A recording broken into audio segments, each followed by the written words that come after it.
Nagbabalik na po ang Pulisyon ng Bayan at sa mga oras po ito, nasa linya po ng ating komunikasyon ang Assistant Professor po ng Department of Political Science and Research Center for Social Sciences and Education ng UST, si Professor Froilan Calilong. Prof, magandang umaga po and Happy New Year po sa inyo. Jade at Admar po ang inyong makakasama. Maraming salamat po sa inyong oras.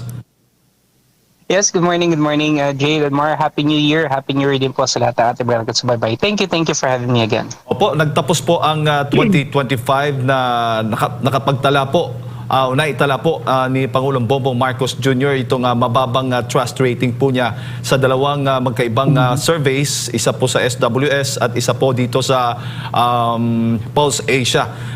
Prof, ano bang nakikita po ninyong pangunahing dahilan kung bakit ganito po ang naging assessment kung dito po sa latest survey po ang tiwala ng taong bayan sa Pangulong Bongbong Marcos Jr.? Well, plain and simple, no? When we talk about trust kasi, this is relevant or this is connected with the public perception of the truth, no? And dito nga halimbawa sa usapin ng flood control, which I think is the main reason kung bakit hindi niya mapataas yung kanyang numero, no? Actually, talagang sad-sad ito. I think he will go down in history as one of the presidents na talagang may pinakamababang marka, no? And I think yun nga, no, yung nangyaring flood control scandal, no, this fiasco, this mess we call the flood control, I think really pulled down the numbers. Hindi dahil sa nagkaroon ng iskandalo, kundi dahil doon sa kawalan ng decisive action, kawalan ng solido na direction na nanggaling dito sa Pangulo.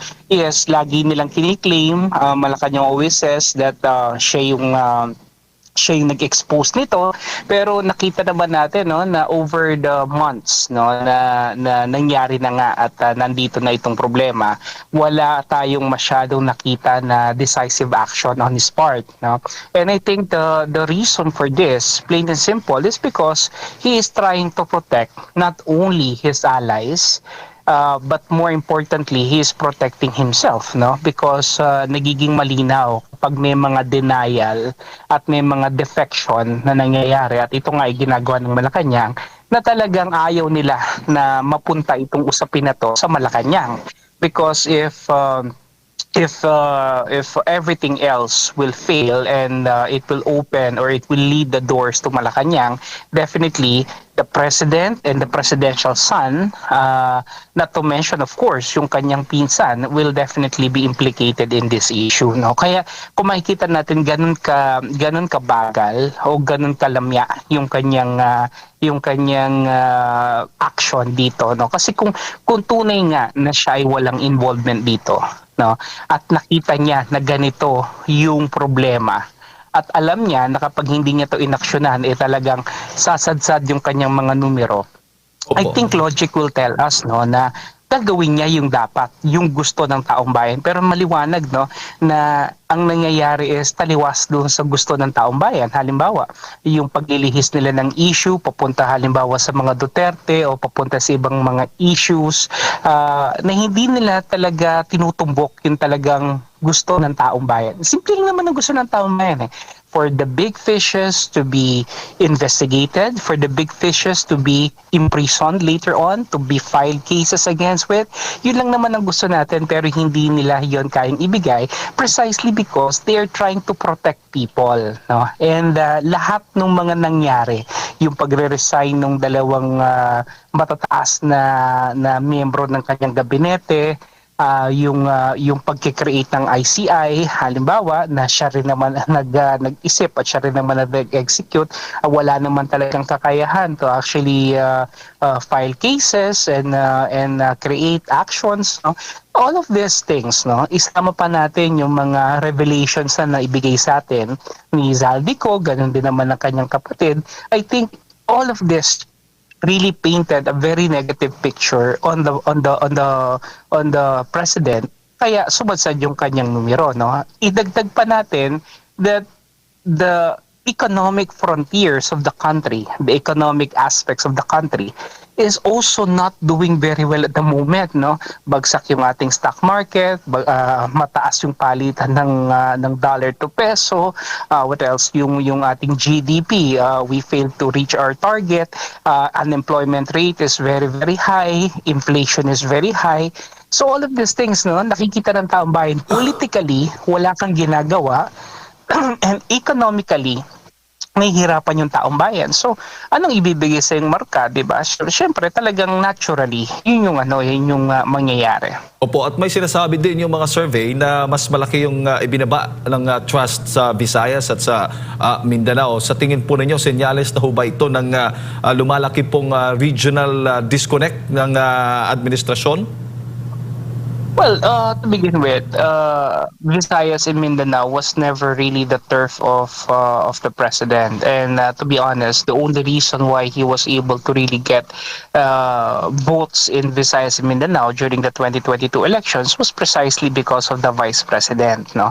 And I think nagiging maliwanag ngayon that yes, nagkakaroon ng mga regional alliances basically, and the tendency for this regional regional factions to gravitate alongside a particular candidate, especially nga na maliwanag na ang nagiging frontrunner natin sa 2028 elections is VP Inday Sara Duterte. So basically that's really how it will go, no? And siguro nakikita natin Visayas and Mindanao remains to be the poorest, no? O nandito yung mga may pinakamatataas na insidente ng poverty, no? At maaaring nararamdaman ng mga tao dito na sila ay talagang hindi naalagaan o sila ay nasa-set aside ng pamahalaan at hindi nakakarating sa kanila yung mga serbisyo na dapat na natatamasa nila. And idagdag pa natin dito syempre yung usapin nga ng corruption, no? So kumbaga parang hindi na nga sila nararatingan ng serbisyo,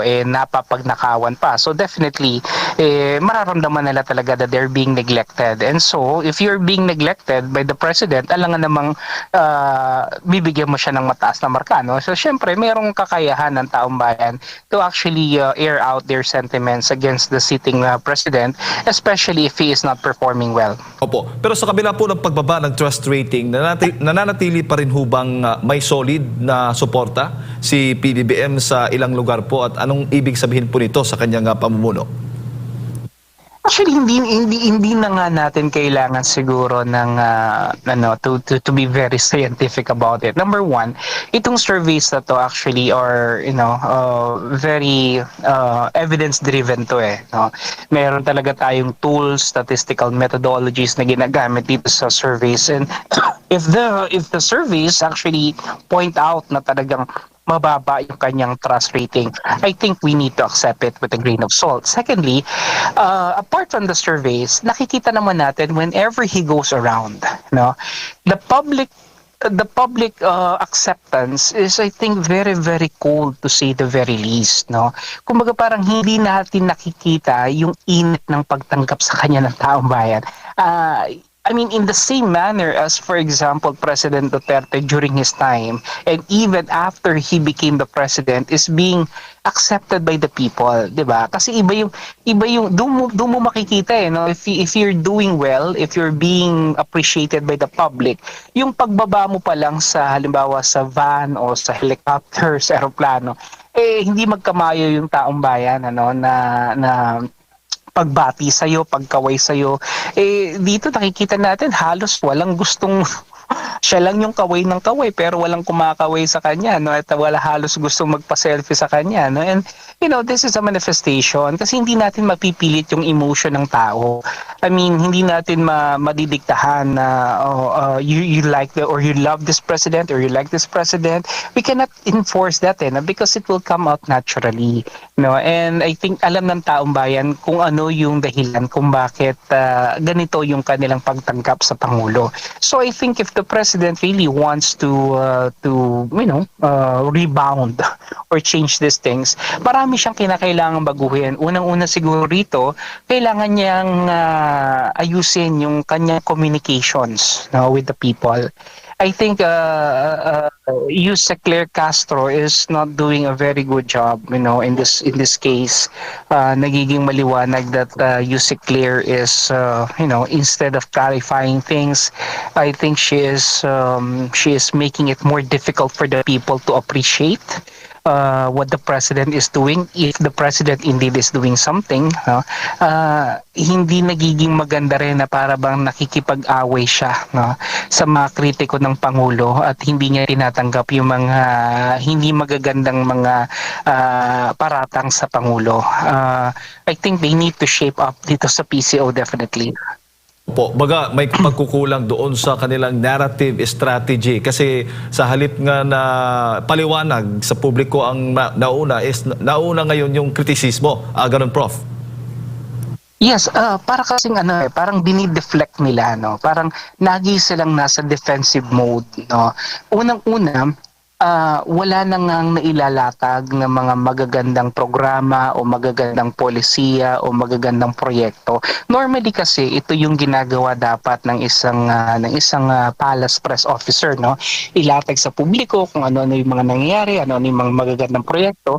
Ang nangyayari kasi nalulunod sila sa sobrang politika, no. They're being drowned in too much political noise so that the public is now not appreciating whatever the government is doing right. I'm sure naman kahit paano may ginagawa rin naman magaganda ang gobyerno, no? Pero kasi masyadong nakafocus itong si Claire Castro doon sa political aspect, no? At nawawala na yung kanyang direction pagdating doon sa mga social reform programs, doon sa mga progressive na mga proyekto na siguro naman ginagawa rin ng pamahalaan. I think kung mapapaunawa niya to sa taong bayan, mas magiging maganda. Ang problema kasi, parang laging nakafocus sa mga Duterte, laging ibabalik sa mga Duterte. I think that is a symbolism of weakness eh. Kasi they have been in power for almost 4 years now. At kung hanggang sa 4 na taon na panunungkulan mo, wala ka pa rin ibang babalikan, kundi yung nakarang administration, it just goes to show that you are indeed a weak leader, no? That you really do not have any clout at all. And I think this is what she's trying to project at this point in time, no? Yun nga lang, yung paraan ng kanyang pagsasabi, no, at yung paraan ng kanyang paglalahad nito hindi talaga katanggap-tanggap sa taong bayan kasi parang pinamumukha niya sa atin, no, that the president is doing something when in fact we're not seeing anything, no? So kumbaga parang in short, excuse me for the word, pero minsan para tayong pinagmumukhang tanga ng palasyo. Opo. Pero kung magpapatuloy po ang ganitong trend, Prof, posibleng mabawasan yung political capital ng Pangulo. Sa tingin po ninyo, kaya pa ba itong i-reverse ngayong taon o sa mga natitira mga panahon o taon ng termino ng Pangulo? It will be a very, very difficult process, pero it's doable, I will say, no. Basically, ang kailangan lang naman talagang gawin nito, and I think I've mentioned this in many other interviews in the past, ang kailangan talagang gawin dito ng palasyo is magkaroon ng focus, no. Ang hirap kasi kapag may isang malaking hamon sa administrasyon, ito nga yung corruption, na kung saan maganda na sana to na gamitin niyang leverage, no, para kahit paano magkaroon siya ng isang legacy measure na may iwan sa taong bayan. Ang problema lang kasi is unang-una, hindi niya to natutugunan ng maayos, nagbibigay ng mga pangako na hindi naman natutupad, puro optics, puro narrative spins ang nangyayari, puro appeasement o kumbaga pampalubag loob, no, sa taong bayan. Lahat ito syempre nakikita natin. Hindi naman tayo definitely hindi naman tayo kumbaga parang oblivious dito sa nangyayari mga issues na to, and we know the strategy being used by Malacanang. Yun nga, no, yung denial, yung deflection, yung disorientation, maliwanag 'di ba? Kaya ang nagiging punot dulo nito is distrust. Diba? When you deny, when you deflect, when you disorient the public, it will definitely lead to distrust. No? Kaya mababa ang tiwala sa kanila. It's because of what they're doing. No? And so what I think the president could do if ever he wishes to salvage this position, may panahon, pero I think the window is very, very small because you remember that by next year especially, no, he is actually this year pa lang, maybe he could already, we could safely say that he is already going to have or going to be a lame duck president, no, especially now na the tensions for the 2028 elections is being felt this early. Yun nga parang masasabi natin 2028 is 2026 eh. No? This year is going to be very, very crucial for the positioning and the establishment of alliances. And so the window of opportunity for him to redeem himself becomes very, very small given the fact that he is going to enter already the lame duck phase of his presidency. So if ever he wants to do something decisive, if ever he needs to do something swift and something na could turn things around, no, to his favor, I think he needs to do it right now. Pero kasi ang tanong kasi lagi natin dito is paano niya to gagawin? Paano niya gagawin kung siya mismo, pamilya niya at mga kaalyado niya matatamaan nitong issue na to. So it's a question of whether hahayaan na lang ba niya na sumadsad yung kanyang ratings, yung kanyang satisfaction and trust rating, or gagawin niya yung gusto ng taong bayan even if this will mean that he's going to compromise relationship with the people that are close to him. No, so medyo mahirap yung sitwasyon niya ngayon, definitely. Pero yun nga, kung talagang maninindigan siya dun sa tama, I think maintindihan siya ng taong bayan. Prof, si Partner Admar, kasama po ako po ngayon. May mga karagdagang katanungan po sa inyo, Prof. Prof, magandang umaga. Yes, Wala na morning. po bang solid north? I think meron pa rin mga meron pa rin mga loyalists, and I think this loyalists ay yung mga talagang naniniwala hindi kay BBM kundi doon sa legasiya na maaaring iniwan ng kanyang ama, no. And I believe these are the very, very old people at this point in time. Kasi yung Solid North, I think medyo nag-dissipate yan mula noong inilatag ni Senator Amy Marcos yung kanyang accusations that the president is a cocaine addict among others, no? So I think ito yung isa sa dahilan kung bakit medyo nag-erode talaga yung konsepto ng Solid North.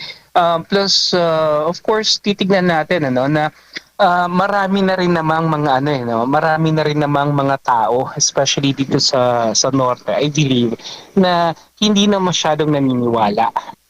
Kasi right now, because of social media, the truth is being exposed to us much better.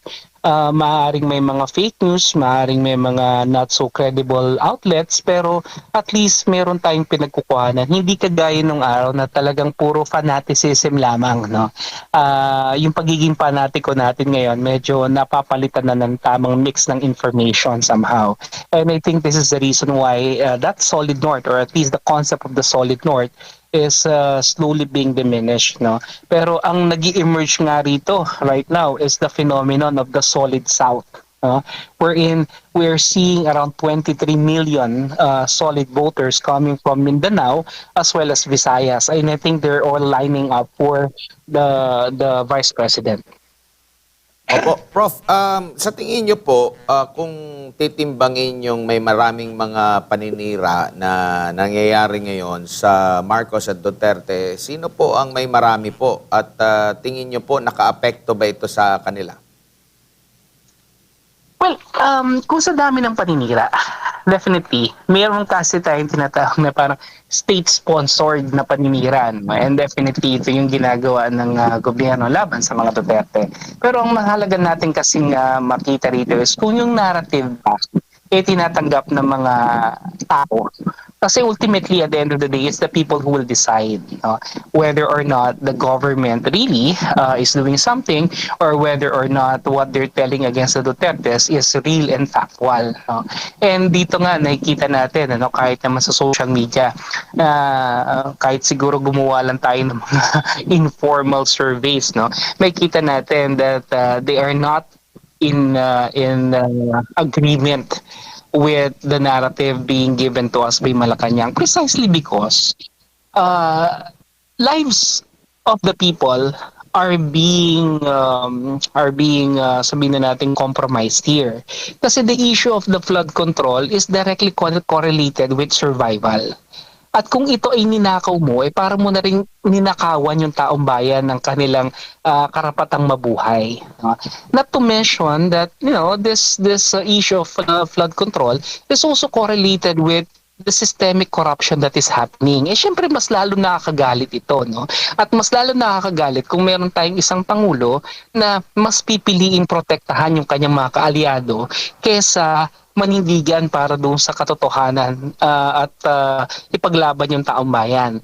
Kaya ito yung hindi natin na hindi maintindihan ng marami sa ating kababayan, no? So I think between state-sponsored na mga paninira, no, being created by the government, at yung perception ng taong bayan doon sa narrative, no, I think mas mabigat pa rin yung nangyayari at yung appraisal ng mga tao doon sa ginagawa ng gobyerno o doon sa hindi ginagawa ng pamahalaan.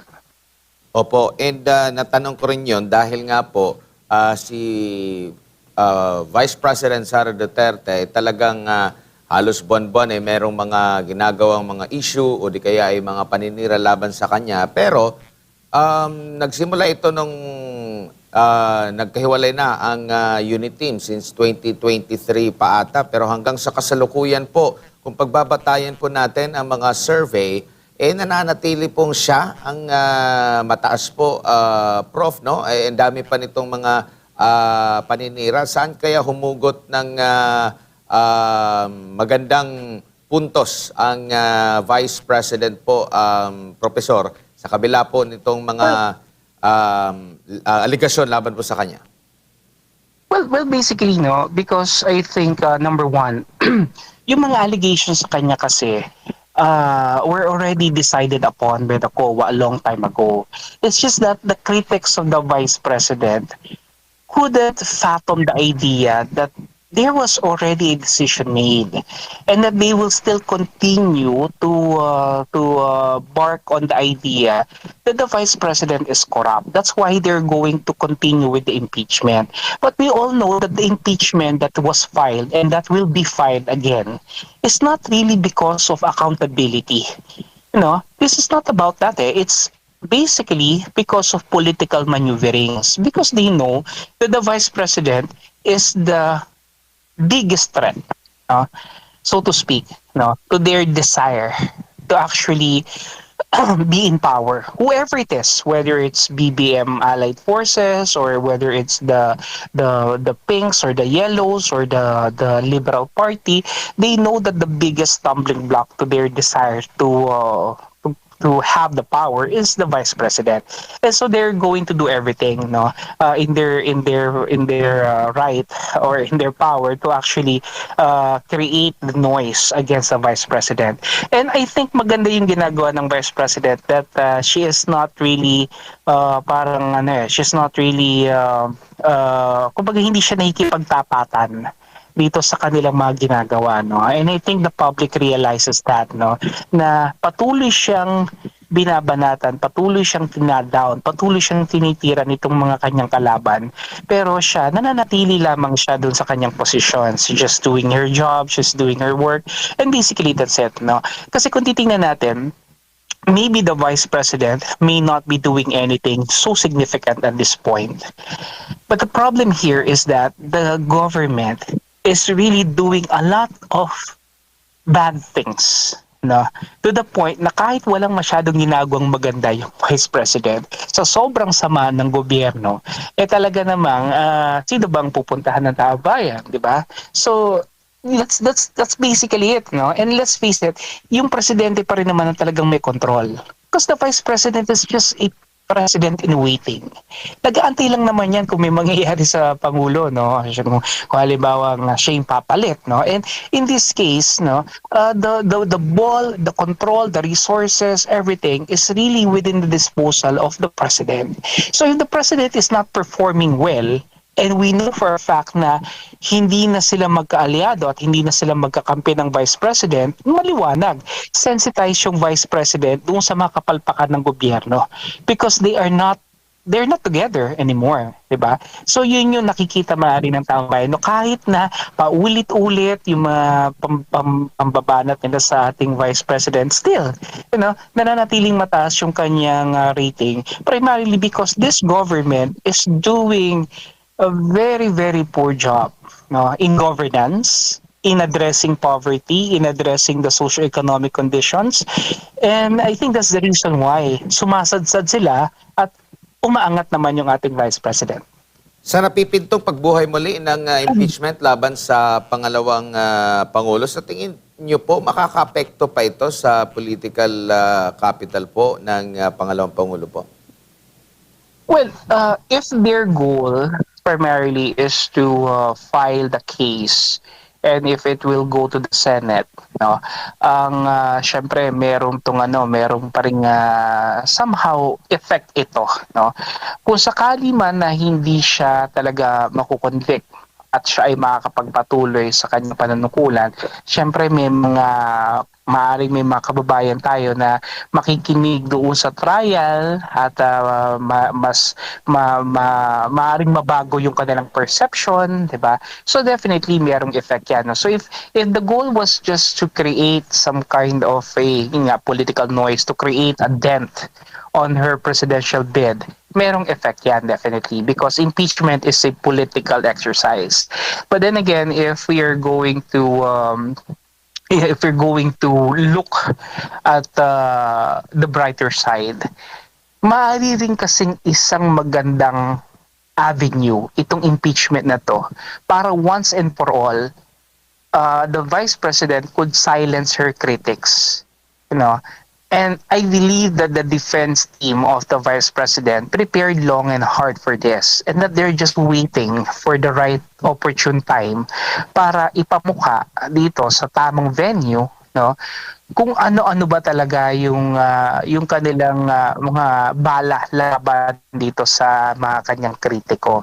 And I think it could work both ways, no, depending on how the public will see it. Pero I believe the impeachment could also be a good opportunity for the Vice President to lay down her cards, no, and to make the public really understand that all these accusations are baseless, that all these accusations do not should not render any kind of attention. Rather, it's purely political. And syempre, kapag ka nagkaroon ng impeachment, syempre magkakaroon na naman tayo ng kumbaga parang panibagong diversion na naman, na instead na yung ating mga kongresista, mga senador is focus on creating laws and bills, no, that will uplift the conditions of the people, maantala ito, no, kasi ang focus na naman natin is impeachment. So again, the public perception as to, is this something that we need? Is this something that will make our lives better? Diba? Maaring maapektuhan na naman ito negatively yung administration. Alright. Prof, maraming salamat po sa inyong pong oras at sa pagbibigay po ninyo ng impormasyon ngayong umaga. Sa ulitin po. Wala pong problema at wala pong anuman. Mabuhay po kayo. God bless and Happy New Year po. Ayun po mga kababayan, si Professor Froilan Calilong, isa pong political analyst ng ating pong